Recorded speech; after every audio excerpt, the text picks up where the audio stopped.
Hello बच्चों, welcome to another class.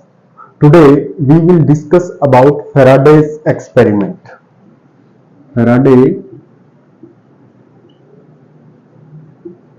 experiment.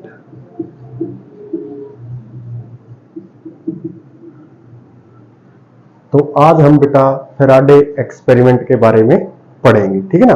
तो Faraday experiment को जानने से पहले हम यहाँ पे एक डायग्राम बनाते हैं कि let us suppose we have a conductor and this conductor is connected to a galvanometer. This conductor is connected to a galvanometer. Clear बेटा। अब हमने क्या किया, एक कंडक्टर लिया, इस कंडक्टर को किसके साथ कनेक्ट कर दिया बेटा, एक गैल्वेनोमीटर के। सबसे पहले मैं आपको बता देता हूं गैल्वेनोमीटर क्या होता है बेटा। एक डिवाइस होती है जो कि यूज की जाती है टू मेजर इलेक्ट्रिक करंट और इलेक्ट्रिक पोटेंशियल, ठीक है ना। अब आप कहोगे सर इलेक्ट्रिक करंट और इलेक्ट्रिक पोटेंशियल को मेजर करने के लिए तो हम एमीटर और वोल्टमीटर का भी यूज करते हैं, लेकिन अगर आपको वेरी स्मॉल अमाउंट में, यानी very small amount of voltage और very small amount of current measure करना है तो हम किसका यूज करते हैं बेटा, गैल्वेनोमीटर का, ठीक है ना। तो गैल्वेनोमीटर क्या होगी, a device which is use to measure a very small amount of electric current and electric voltage. Clear है बेटा। अब हम क्या करते हैं बेटा, यहाँ पे एक मैग्नेट रखते हैं। क्या रखते हैं, एक मैग्नेट। सभी बच्चे जानते हैं कि मैग्नेट के क्या होते हैं बेटा, दो पोल होते हैं, है ना। मैग्नेट के कितने पोल होते हैं बेटा, दो पोल। और नॉर्थ पोल से क्या निकलती है बेटा, मैग्नेटिक फील्ड लाइंस होती है और साउथ पोल की तरफ टर्मिनेट होती है, इस प्रकार से। क्लियर बेटा। इस तरीके से क्या होगी, यहाँ पे मैग्नेटिक फील्ड लाइंस ऐसे निकलेगी, ठीक है। तो फैराडे ने जो एक्सपेरिमेंट किया उसने क्या किया, एक कंडक्टर गैल्वेनोमीटर से कनेक्ट कर दिया और उसके पास में क्या रखा बेटा, एक मैग्नेट रखा, ठीक है ना। तो जो पहली ऑब्जर्वेशन थी वो क्या थी कि जब इस मैग्नेट की वेलोसिटी कितनी थी, जीरो, ठीक है ना। इस मैग्नेट की वेलोसिटी क्या थी, जीरो। तो यहां पे कोई भी डिफ्लेक्शन नहीं था, यानी जो ये गैल्वेनोमीटर इस कंडक्टर के साथ कनेक्ट है तो यहां इस गैल्वेनोमीटर के अंदर कोई भी डिफ्लेक्शन नहीं आया। क्लियर। पहली जो ऑब्जर्वेशन क्या थी कि जब मैग्नेट की वेलोसिटी जीरो थी तो no deflection in the galvanometer, ठीक है बेटा। फिर उसने क्या किया बेटा, फेराडे ने इस मैग्नेट को धीरे धीरे मूव करना स्टार्ट कर दिया, किस तरफ, towards the towards the conductor, ठीक है ना, किसकी तरफ, कंडक्टर। अब जैसे ये मैग्नेट इस तरफ मूव करेगा कंडक्टर की तरफ, तो यहां से जो मैग्नेटिक फील्ड लाइंस निकल रही है, क्या वो मैग्नेटिक फील्ड लाइंस यहां से पास होगी बेटा, पास होगी कि नहीं होगी, है ना। जैसे इस मैग्नेट को मूव करेंगे तो इस सरफेस एरिया में से क्या होगा, पर्टिकुलर फील्ड लाइंस पास होगी, ठीक है। और जैसे यहां से फील्ड लाइन इस सरफेस एरिया में से पास हो रही है तो इस गैल्वेनोमीटर के अंदर क्या आया बेटा, डिफ्लेक्शन आया। इसके अंदर क्या आया, डिफ्लेक्शन। और इसके अंदर डिफ्लेक्शन कब आएगा, जब यहां पे करंट हो या फिर वोल्टेज हो, जब यहां पे करंट हो या फिर वोल्टेज हो, ठीक है ना। तो जब मैग्नेट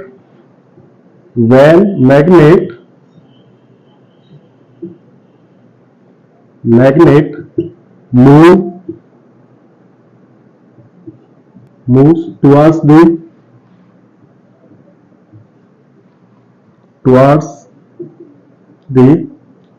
conductor,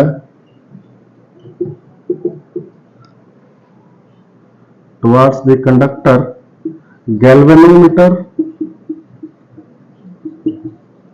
show डिफ्लेक्शन, ठीक है बेटा।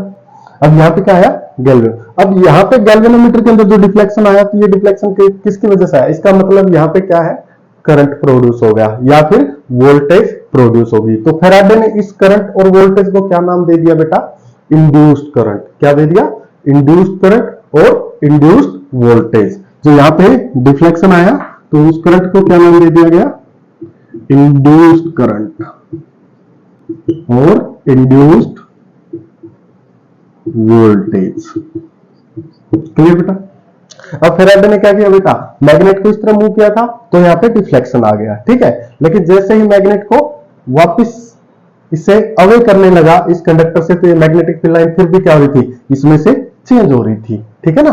तो उसकी वजह से भी क्या था इसके अंदर डिफ्लेक्शन। लेकिन जैसे ही ये मैग्नेट को स्टॉप कर देता है तो इसके अंदर कोई भी डिफ्लेक्शन नहीं आ रहा था। यानी कहने का मतलब क्या हुआ कि इस क्रॉस सेक्शन में से जब मैग्नेटिक फील्ड लाइन पास हो रही है, ठीक है ना, तो क्या हुआ, इसके अंदर डिफ्लेक्शन होगा। और अगर मैग्नेटिक फील्ड लाइन यहां से चेंज नहीं हो रही है या पास नहीं हो रही है तो इसके अंदर कोई भी डिफ्लेक्शन नहीं होगा, ठीक है ना।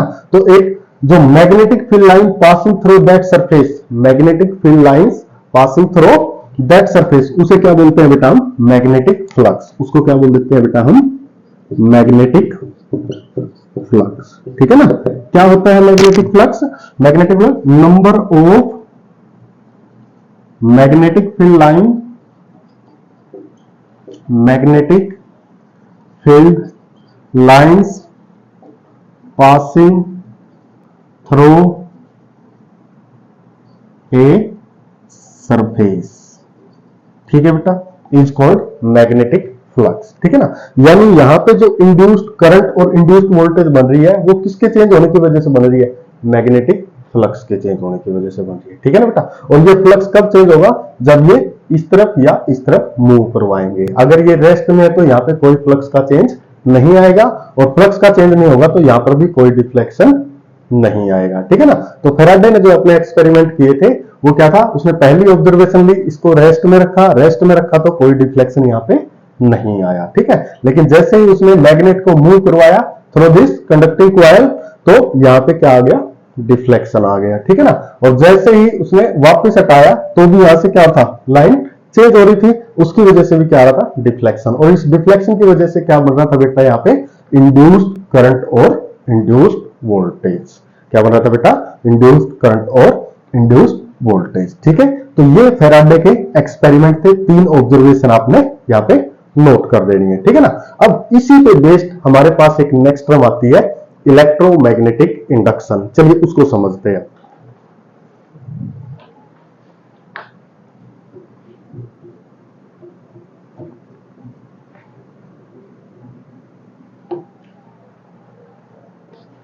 नेक्स्ट टर्म हमारे पास है बेटा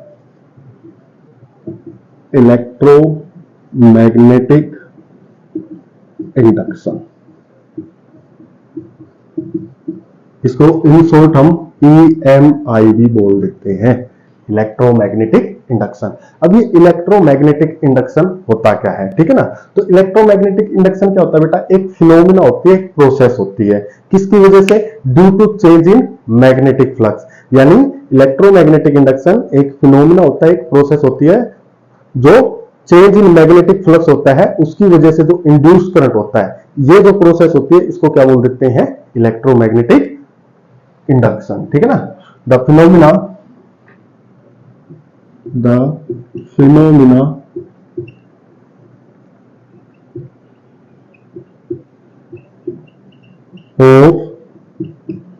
प्रोड्यूसिंग इंड्यूस्ड करंट और voltage due to change in magnetic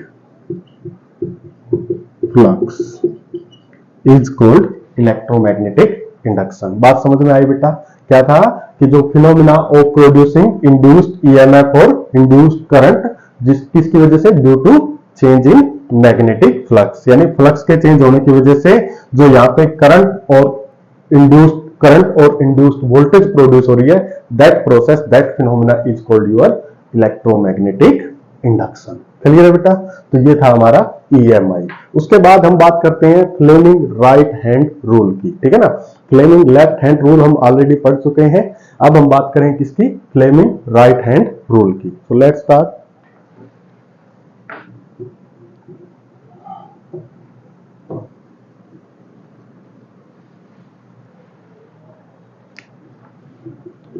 Fleming right Fleming right hand. Clear बेटा। अब हमने क्या करना है, फ्लेमिंग राइट हैंड रूल पढ़ना है बेटा। फ्लेमिंग राइट हैंड रूल में हमने क्या करना है, अपने राइट हैंड को स्ट्रेच करेंगे in this way that thumb, forefinger and middle finger are mutually perpendicular to each other. Clear है। हमने क्या करना है, हमारे राइट हैंड को इस प्रकार से स्ट्रेच करना है ताकि कि राइट हैंड का जो थंब है, फोरफिंगर है एंड मिडिल फिंगर है, ये तीनों आपस में एक दूसरे के क्या हो बेटा, म्यूचुअली परपेंडिकुलर हो। ठीक है ना। तो जिसके अंदर थंब किसकी डायरेक्शन देगा बेटा, मोशन ऑफ चार्ज पार्टिकल। किसकी डायरेक्शन देगा, motion of charge particle. Charge particle आपके किस डायरेक्शन में मूव हो रहे हैं। ठीक है ना। और फोर फिंगर किसकी डायरेक्शन देगा बेटा, मैग्नेटिक फील्ड की। किसकी डायरेक्शन देगा बेटा, मैग्नेटिक फील्ड की। और जो मिडिल फिंगर होती है ये किसकी डायरेक्शन देगी बेटा, इंड्यूस्ड करंट की। किसकी डायरेक्शन देगी बेटा, इंड्यूस्ड करंट की। तो ये होता है आपका फ्लेमिंग राइट हैंड रूल। तो आपने क्या लिखना है इसमें, according to this rule stretch our right hand in such a way that thumb, forefinger and middle finger are mutually perpendicular to each other, in which thumb gives the direction of, जिसमें thumb जो है वो किसकी direction देता है बेटा, motion of charged particle. ठीक है ना। And four finger give the direction of magnetic field and middle finger give the direction of induced current. Clear बेटा।